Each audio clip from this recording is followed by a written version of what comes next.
Hi everyone, welcome back to my YouTube channel. I hope you are good. Stay safe. So today we'll try to understand scheduled jobs in ServiceNow. So let's get started. So let's try to understand what is a scheduled job. So in ServiceNow, scheduled jobs are an automated piece of JavaScript that can be performed at either a particular time or on a recurring schedule. So mainly why we use a scheduled job is we can automate, any operation at a particular time, or we can schedule it, so we can perform it reoccurring schedule as well.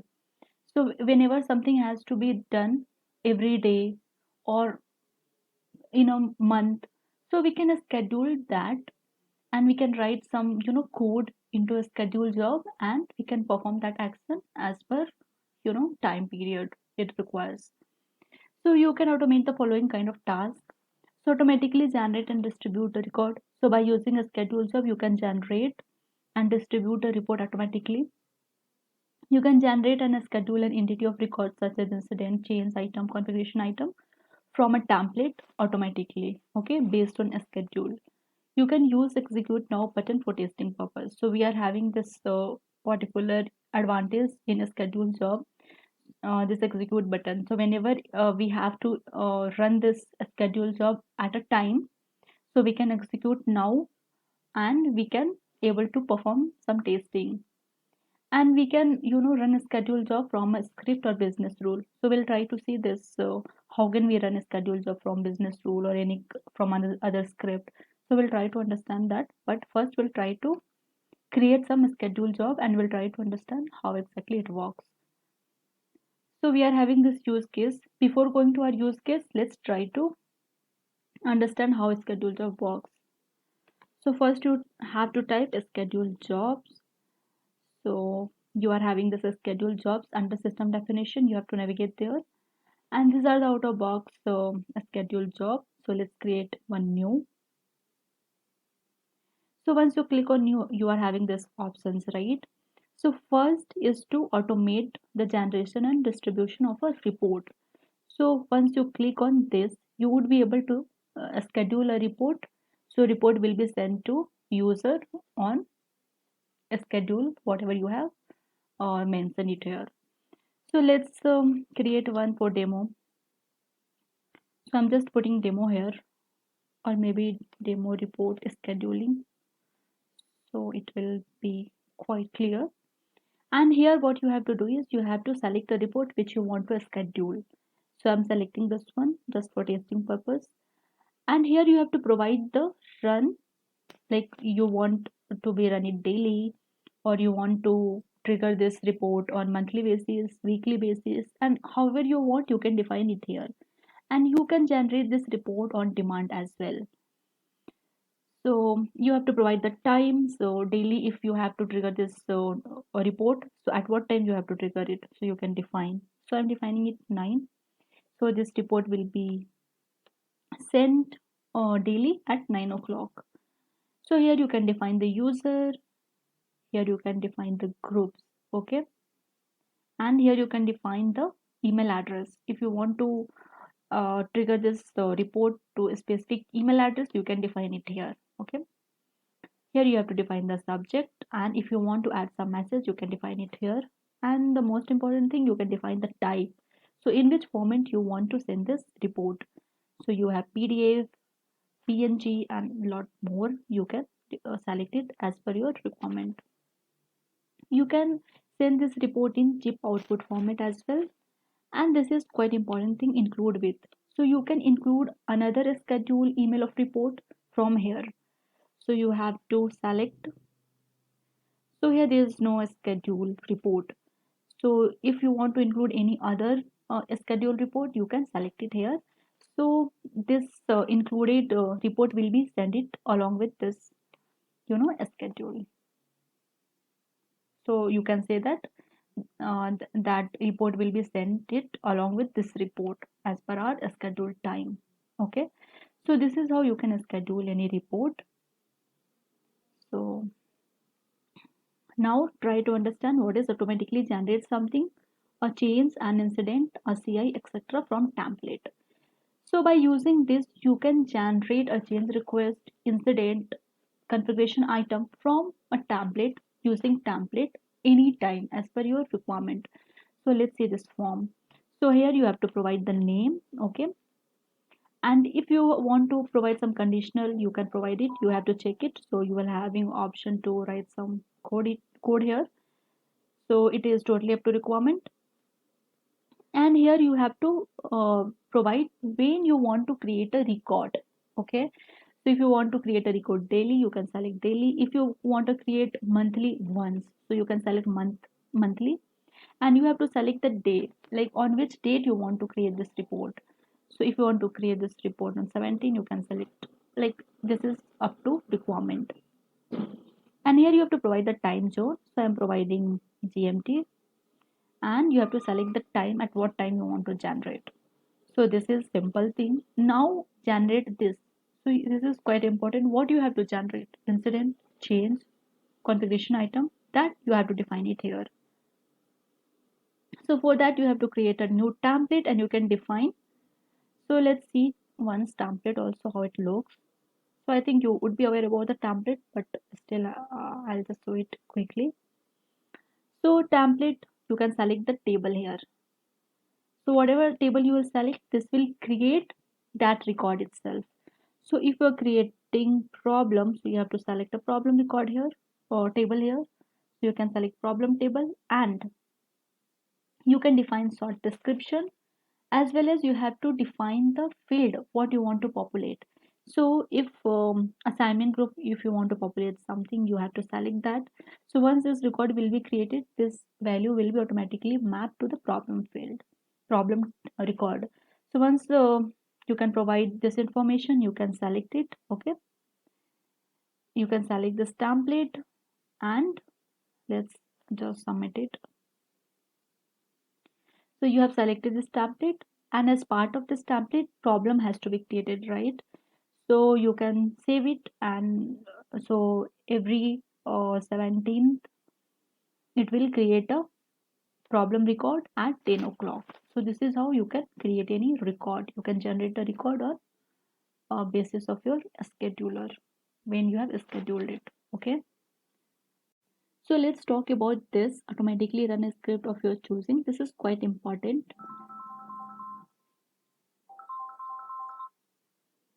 Okay.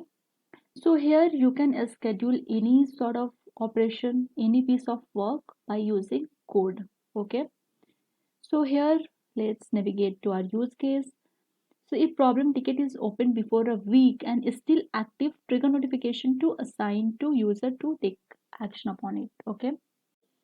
So what you have to do is, so whenever any problem ticket is opened from a week, we have to trigger notification to assign to user to take action upon it. Okay. So for that, first we are going to create an event. Okay. So here we are going to create an event.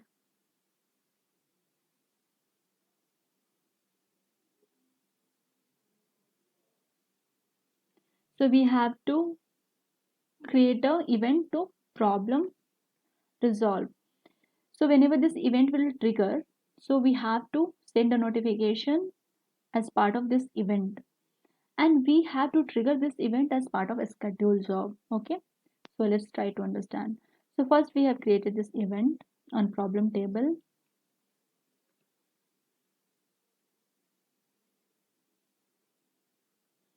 You can define here schedule job fired by a schedule job. Save it. So now we have created our event. Let's try to create a notification. Okay.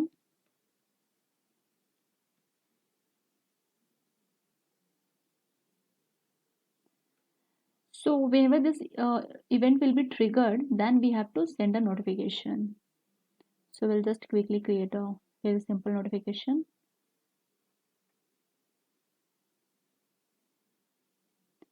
Okay, problem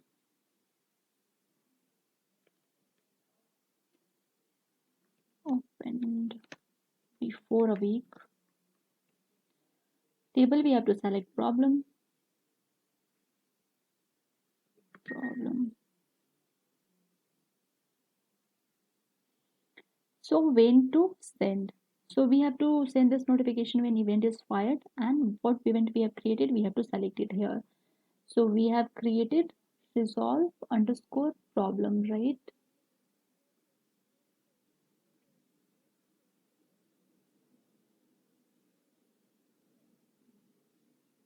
Where is that?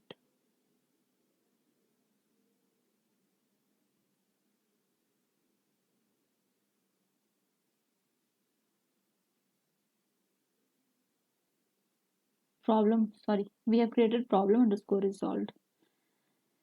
So let's search for problem underscore resolve. Got it. Now what we have to do is we have to define who will receive. So assign to has to receive, right?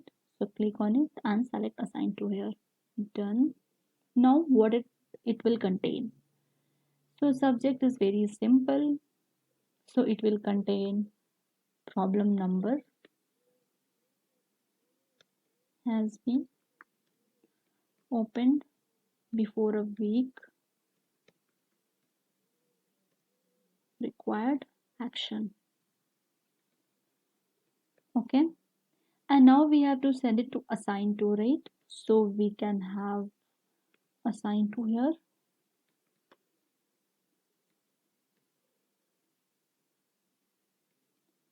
and we can just give it here, please take an action on this problem.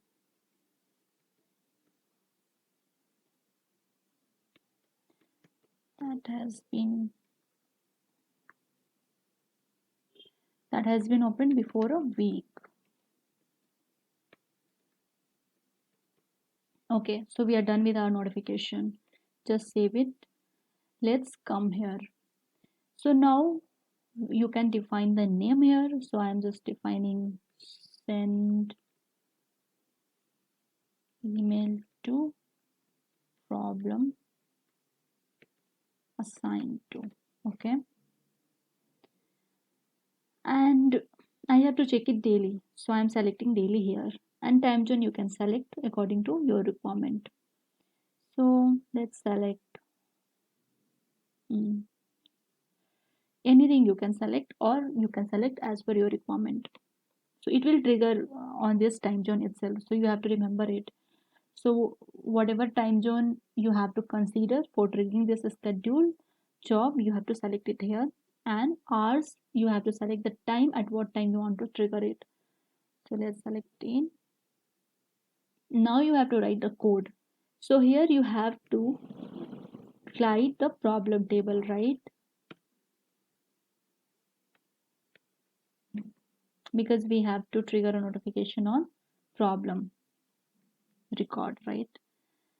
So we have glided the problem table, but we need the record where we want to send the notification. For those record only we want to send the notification, not on all the problem records, right? Do we have to take that query first? So come here. So the problem which is still active, right? And the problem which has been opened before a week. Okay, so let's filter it before week, before this week. And state is not resolved. We have to resolve this problem, right? I mean, we have to send the notification which has not been resolved. So state is not resolved because our problem is still active in resolved state, right? So we have to take that filter condition as well. So here is our filter condition. Now we can copy query, and here we have to add encoded query. So gr dot add, you can select this encoded query and you can pass your query. So we are done. Gr dot query, we have run this query, and now we have to run a while loop. Okay, because we are getting 15 records, more than one record, so we have to write a while loop, right? Here what we have to do is gr dot next. So if we are getting any record here, so what we have to do is we have to define it here. So once we filter this query and we have executed the query, and when we are getting any record, what we have to do is we have to trigger the event, right? So for that we have to use gs.event queue, and here we have to pass the event queue name. So we have registered event, and here is the name of the event. And now you have to pass the glide record object. So here gr is the glide record object, right? So we are passing gr. Now you are having you have to pass the parameter. So you can pass, I am passing null because I don't want any parameter. If you want any parameter, you can define it here, or else if it is not required, you can pass null. So we are done with our script. We can save it. Okay. So this will be running as per our schedule. But now what we have to do is we have to test it right now. So we have to click on execute now. So it will run now. So now we can check emails, as well as we can check event logs. So whenever any event get triggers, there will be event log as well. So we can check that also. So let's check event. So yes, our event has been triggered. So let's click on event name. So right, so we were having 15 records, right? Our 15 matching records.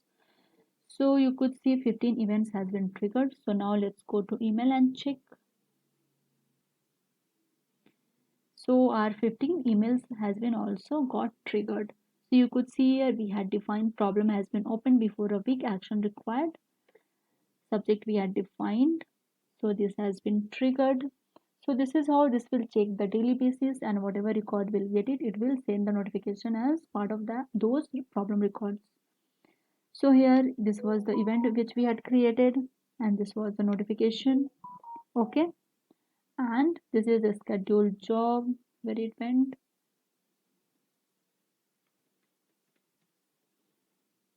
So this is how you can create a scheduled job, and you can automate some operation basis on your requirement. So this is the scheduled job which we have created, guys. So this is how you can configure the scheduled jobs. Now I have performed first one. You try to do it second one. You can try closing the incident which is in a resolved state. So yeah, try to do that. Let's try to understand how to call a schedule job through business rule. So as I have already told you, you can call schedule job through business rule or any of server side script. Okay. So for that, what you have to do is you have to create instance of glide record, and you have to pass the table. So for that, variable object equals to new glide record, and you have to pass the schedule job table name. So that is this auto. And then you have to add a query basis on name or any parameter you can take it for sake. And you have to query the table object.query, and then you have to run a loop, right? So we are having here if condition. So if we are getting any value, what we are going to do is we are going to trigger the schedule job. So for that, you have to follow the syntax saying trigger synchronizer dot execute now, and you have to pass the object which you have created. Okay. So this is for global scope. If you have to call any schedule job through a business rule in global scope, you can do it. Okay. Okay, so let's try to understand how to call business rule through a schedule job. So you can call the business rule through a schedule job as well. So you have to follow this. So let's navigate and try to understand from here. So you can type here schedule jobs, and you have to go to schedule jobs under system scheduler, not system definition. So you click on this schedule jobs. Okay. And here you have to create new schedule. So you can provide the name and all the field. And here what you have to do is in a script you have to write fc script name equals to business rule. Fc script name, and whatever business rule name you will provide, so that business rule will be called in that in a schedule job. Okay, so this is how you can call business rule through schedule job. So that's all for today.